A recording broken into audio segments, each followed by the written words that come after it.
Hello बच्चों, welcome to my channel math with Subhashini में। बच्चे लोग आप सब कैसे हैं? आई होप आप अच्छे होंगे। और आपके डिमांड में बेटा मैं चैप्टर 10 अलजेब्रिक एक्सप्रेशन लेके आई हूँ, तो वीडियो आप लास्ट तक बनी रहिए और आप यहाँ पे समझेंगे अलजेब्रिक एक्सप्रेशन होता क्या है। आपने यहाँ पे पिछले जो 6 क्लास में बेटा सिंपल इक्वेशन के नाम पे पढ़ा है ये चैप्टर यहाँ पे देखो 6 में आपने सिंपल इक्वेशन में पढ़ा है, 7th में अलजेब्रिक एक्सप्रेशन, और आप 8th क्लास में भी जाओगे तो यही चैप्टर आपका अलजेब्रिक एक्सप्रेशन एंड आइडेंटिटी के नाम पे आएगा। और आगे भी है, 9th में भी है और 10th में भी, आगे जाके आप पढ़ोगे पॉलिनोमियल चैप्टर में। ठीक है, तो हम अभी जो 7th की बात कर रहे हैं बेटा, तो पहले हम समझेंगे अलजेब्रिक एक्सप्रेशन होता क्या है। जो अलजेब्रिक एक्सप्रेशन है बेटा वो कॉम्बिनेशन ऑफ वेरिएबल और कांस्टेंट। अब वेरिएबल कांस्टेंट ये सब क्या होता है, ये चीज़ को समझाने के लिए मैंने एक छोटे छोटे पॉइंट करके बुक में से लेके आई हूँ। तो आप इस पॉइंट को ध्यान से समझिए, तो आप आपके जो बुक में आपके जो एग्जाम पेपर में एमसीक्यू क्वेश्चन पूछा जाता है तो आप आसानी से सॉल्व कर सकते हो। चलिए स्टार्ट करते हैं, पहले चैप्टर को समझेंगे। तो चैप्टर में पहले अलजेब्रिक एक्सप्रेशन है बेटा। तो अलजेब्रिक एक्सप्रेशन होता क्या है? Combination of variable and constant. ठीक है, कॉन्स्टेंट्स। ठीक है, नंबर्स जो होते हैं बेटा 1 2 3 इसको बोलते हैं कॉन्स्टेंट्स। और लेटर से बेटा वेरिएबल जो A to Z के अंदर कोई भी लेटर आ सकता है, X आ सकता है, Y आ सकता है, A B कुछ भी लेटर आ सकता है। आप इस चीज़ को अच्छे से समझोगे तो चैप्टर आप अच्छे से कर भी पाओगे। अब आते हैं ऑपरेशन। ऑपरेशन जो बेटा साइन है, इनके बीच में जो प्लस माइनस मल्टीप्लाई डिवाइड आता है, तो ये जो कॉम्बिनेशन है इसको मिलके अलजेब्रिक एक्सप्रेशन बनता है।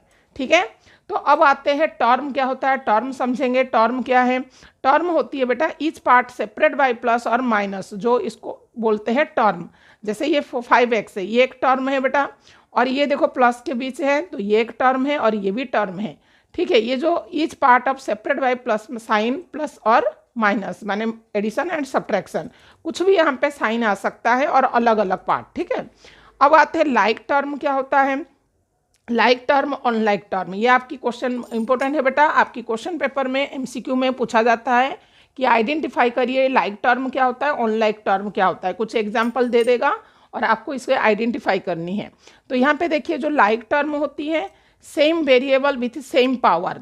जैसे मैंने यहाँ पे 2 ले रखा है, इसके अंदर वेरिएबल भी सेम होना है, यदि पावर है तो पावर भी सेम होगा, तो ये होगा लाइक टर्म। यहाँ पे डिफरेंट होगा वेरिएबल और पावर, तो ये डिफरेंट अनलाइक टर्म होगा। ठीक है, अब आते हैं मोनोमियल क्या होता है। एक पद बोलते हैं इसको हिंदी मीडियम में।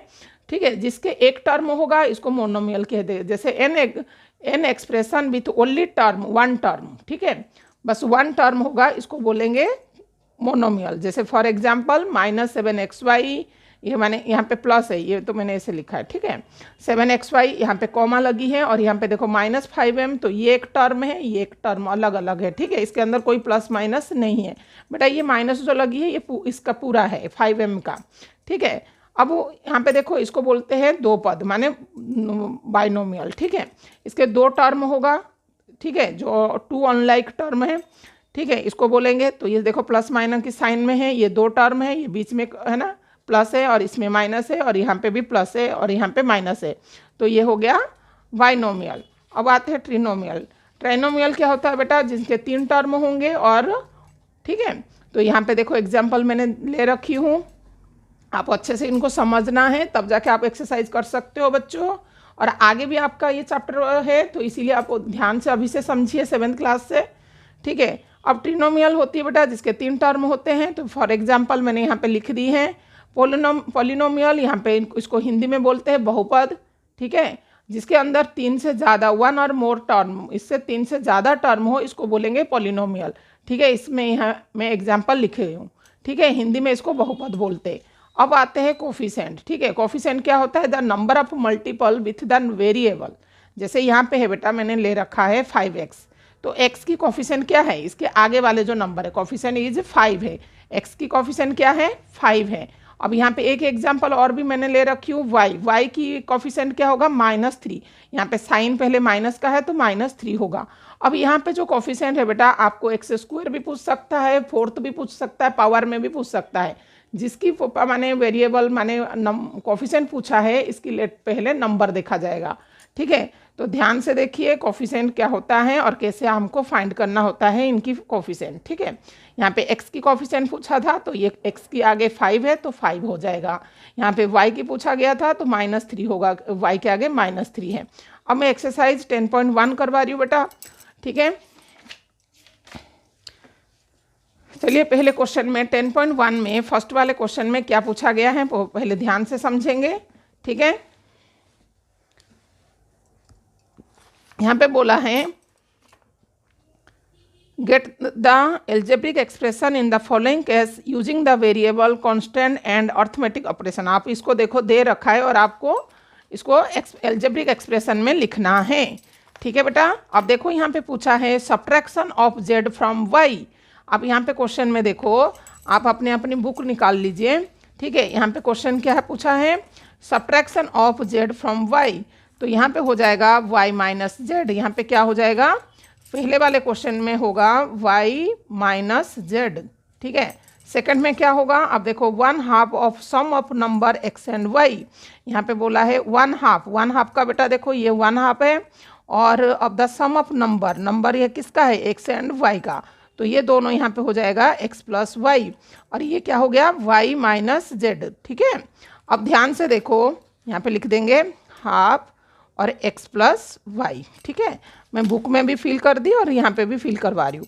अब यहाँ पे देखो द नंबर z, यहाँ पे नंबर z है और मल्टीप्लाई बाई इटसेल्फ, खुद के साथ मल्टीप्लाई करना है। z मल्टीप्लाई z है तो क्या होगा, z स्क्वायर हो जाएगा, 2 बार हो जाएगा तो z स्क्वायर हो जाएगा। फोर्थ क्वेश्चन 1/4 पूछा है of the product of numbers p and q। Question यदि समझ नहीं आ रहा बेटा इसको 2 बार पढ़ो। 1/4 देखो 1/4 ऐसे होता है, प्रोडक्ट क्या होता है, मल्टीप्लाई होता है, और किसका है बेटा, p एंड q का, तो आप यहाँ पे लिखोगे p और q, ये मल्टीप्लाई में है तो ये आंसर हो जाएगा 1/4 pq। ठीक है, number x and y both square and edit, आपको ये बोला x प्लस वाई, इन दोनों को प्लस करो और बोथ स्क्वायर है तो क्या होगा, x square plus y square. ठीक है, दोनों का स्क्वायर बताया है तो x square plus y square. अब ध्यान से यहाँ पे देखो 6 question, number 5 added to the 3 times the product of number m and n। तो 5th में पूछा है बेटा 5 को प्लस करो और 3 टाइम mn है। ठीक है, ऐसे आएगा आंसर। ठीक है, product of numbers y and z subtract from 10, पहले आप 10 लिखोगे। ठीक है, अब किससे माइनस करोगे, y z, यहाँ पे जो इनकी प्रोडक्ट है y और z का, तो इससे माइनस करोगे तो ये 10 होगा माइनस वाई जेड होगा। ठीक है, लास्ट क्वेश्चन है sum of number a and b, sum of number a plus b हो जाएगा, और यहाँ पे बोला है कि इनकी ही सब्ट्रैक्ट करो द प्रोडक्ट से, किसके, a b प्रोडक्ट हो जाएगा, किससे माइनस करोगे, a प्लस b में। आप क्वेश्चन को ध्यान से देखोगे तो आराम से पढ़ोगे और एक एक चीज़ को समझ जाओगे। ठीक है, तो यहाँ पे क्वेश्चन नंबर फर्स्ट जो ख़त्म होती है बेटा, मैंने आपको यहाँ पे लिख के भी बता दी। और थर्ड वाले क्वेश्चन में होगा, यहाँ पे पूछा था खुद के साथ मल्टीप्लाई करना है जेड को, तो यहाँ पे हो जाएगा Z square, Z multiply Z है तो जेड स्क्वायर हो जाएगा। दूसरे में पूछा था 1/4 पी क्यू का प्रोडक्ट है तो पी क्यू होगा 1/4 पी क्यू। और 5th वाले क्वेश्चन में होगा इनके बोथ साइड स्क्वायर है तो x प्लस वाई का whole square equal to x square plus y square. 6 question में पूछा गया था, 6 क्वेश्चन में पूछा था 5 एडिट 3 टाइम्स ऑफ, ठीक है 5 ऐड करोगे और 3 टाइम्स mn, तो ये आंसर होगा। दूसरा है माइनस करेंगे 10 में से और किस में, y और z में। ठीक है, और लास्ट वाले question a b minus a plus b. ठीक है, आप ये फर्स्ट क्वेश्चन यहाँ पे ख़त्म होती है बेटा, आप आराम से लिख सकते हो। ठीक है, अब हम करेंगे सेकेंड क्वेश्चन। ठीक है, सेकेंड क्वेश्चन भी मैं यहाँ पे करवा देती हूँ। ठीक है, आपको यहाँ पे पूछा था एल्जेब्रिक एक्सप्रेशन में लिखने के लिए, और यहाँ पे एल्जेब्रिक एक्सप्रेशन दे रखा है। अब सेकेंड क्वेश्चन करेंगे। सेकेंड क्वेश्चन में पूछा गया है identify the term and their factor in the following expression, show the terms and factor by T diagrams. आपने पहले आइडेंटिफाई करना है इनकी टर्म को और इनकी देयर फैक्टर को, और आप इसमें डायग्राम भी शो करोगे जो ट्री डायग्राम होती है। ठीक है, चलिए स्टार्ट करते हैं सेकेंड क्वेश्चन। ठीक है। सेकंड क्वेश्चन में मैं यहाँ ही करवा देती हूँ बेटा, ठीक है। फर्स्ट वाला पेज हो गया, ठीक है। सेकंड करा रही हूँ मैं। सेकंड में आपको क्या करनी है, आप बुक निकालिए और सेकंड क्वेश्चन लिखिए। और यहाँ पे क्या है बेटा, ट्री डायग्राम, ठीक है, डायग्राम्स, ठीक है। आपने फैक्टर ट्री ये सब पढ़ा है। तो यहाँ पे देखिए पहला क्वेश्चन है बेटा ये फर्स्ट वाला x-3 है। तो x-3 को कैसे लिखेंगे, देखो बच्चों, ये x-3 है तो इनका फैक्टर है, तो इनको क्या करेंगे, ऐसे खोल देंगे, ठीक है। ऐसे करेंगे तो ये x यहाँ और ये -3 यहाँ, इसको बोलते हैं ट्री डायग्राम, ठीक है। सेकंड में क्या क्वेश्चन है, सेकंड क्वेश्चन में आपको दे रखा है 1 + x + x²।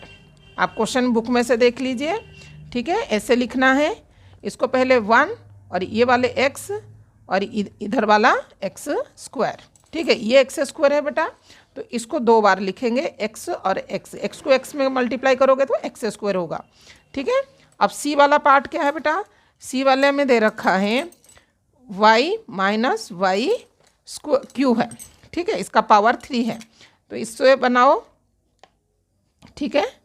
तो ये y यहाँ और ये yq यहाँ पे -yq, तो इसको हम ऐसे खोलेंगे, -1 कर देंगे, ये जो माइनस है, और y यहाँ पे 3 टाइम्स है, तो इसको 3 टाइम मल्टीप्लाई माने ऐसे लिख देंगे, ठीक है। ऐसे खोलेंगे, इसको बोलते हैं ट्री डायग्राम।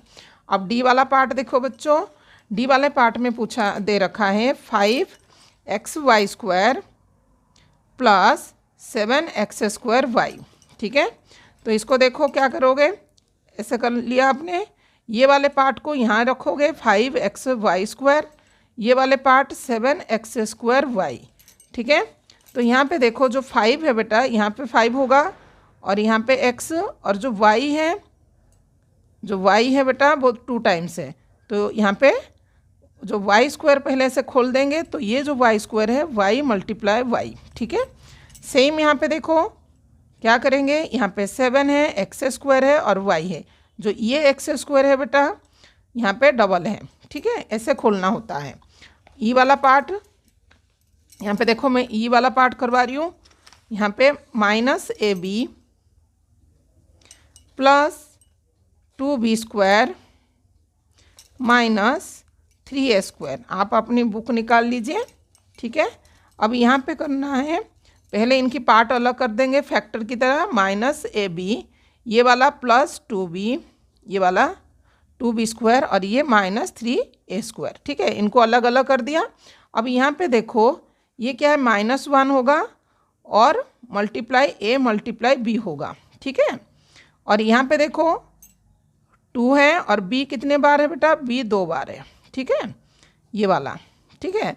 अब इधर देखो -1 और 3a² है बेटा, तो ये a माने a और एक बार a कर देंगे, ठीक है, ऐसे, ठीक है। तो ये ऐसे खोलना होता है, इसको बोलते हैं ट्री डायग्राम, ठीक है।